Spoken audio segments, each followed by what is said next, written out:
Good morning, friends. This is Dr. Shrikant Kade. I am consulting physician from Akola. Today we are going to discuss about atrial fibrillation, and I am talking about lone AF. Basically, what is AF? You know that the two chambers of the heart, the two atria, right and left, they are not working properly, and the heart is beating less efficiently. Then less blood travels to the body. It happens in atrial fibrillation. It may be low heart rate or it could be either faster heart rate. Heart beats very efficiently. So it is atrial fibrillation.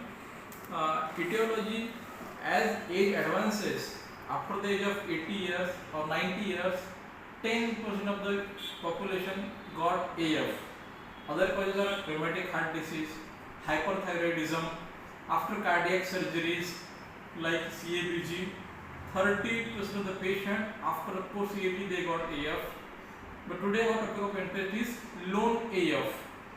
That is when there are no cause of atrial fibrillation can be found on vigorous screening. So why we have to learn lone AF? Because lone AF is very dangerous. It can cause congestive cardiac failure. It can increase the risk of stroke by 5 times. It also causes dementia. It also causes pulmonary embolism. The thromboembolic stroke can cause right or left hemiparesis, that the small blockage that enters thrombi in the brain circulation. So, if I had a patient yesterday, he is quite 40 years old male. He is having irregular heartbeat. Heart rate was irregular. And when we do ECG, he has atrial fibrillation. So patient asked, doctor, what's happening to me? Why I am having AF? So we did his 2D echo.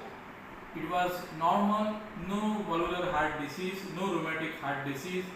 We checked thyroid function, we checked patient's electrolytes, we checked his X-ray and all routine CBC blood test.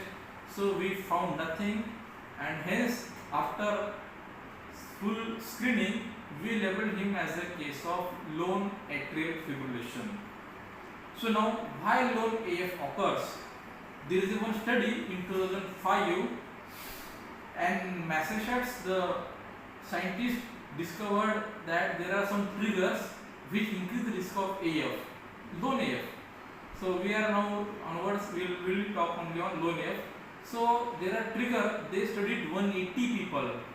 180 people, persons, young age group, that is age from 40 to 65, they call it as young age group. They studied the person and they get some important results. So I will discuss about what is the lone AF mechanism and why it's happening in patient. Sometimes after alcohol binge, also patient had atrial fibrillation, that is called as holiday heart syndrome. But in lone AF, no alcoholism, no thyroid dysfunction, no rheumatic heart disease, and no cardiac surgery, and patient's age is below 80. So what happens to them? This some patient they studied for 1 year, and 8% of the patient had paroxysmal atrial fibrillation. It means it comes and goes, and the patient had hypertension. Some patient had hypercholesterolemia, some patients have diabetes. After screening, we came to know they are having diabetes.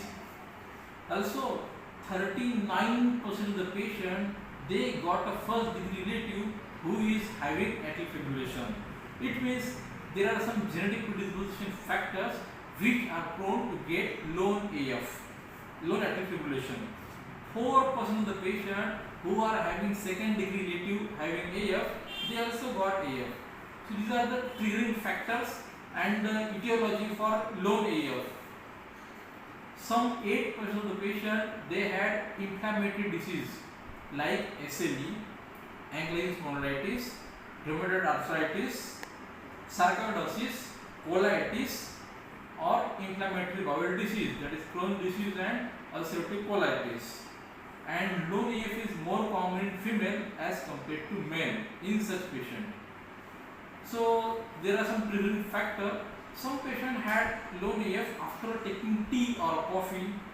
Some are having, some of them are having AF after taking alcohol. Some are after taking milk, that is elementary. Some there is a pathophysiological changes in the body. The triggering factor was taking food. Some patient got AF after urinating also, some females. So they studied of 180 people done in 2005. They discovered that triggering factor, if we want to control AF, we should control triggering factor. Some 8 to 9% of females who are menstruating, they develop atrial fibrillation after menstruation. So menstruation, after taking foods, after urinating, after having tea or coffee. Some patient 1-2% have AF after fasting also, they got atrial fibrillation.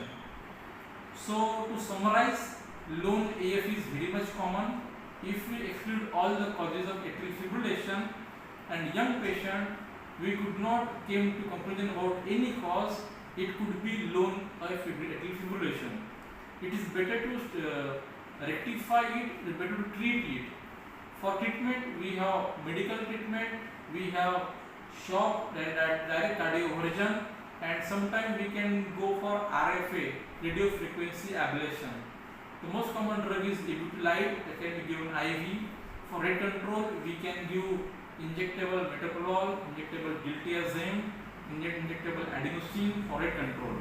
And for maintenance therapy, we have to give vitamin K antagonist, that is warfarin, also factor Xa inhibitor, rivaroxaban, dabigatran. They can be given to prevent risk of stroke.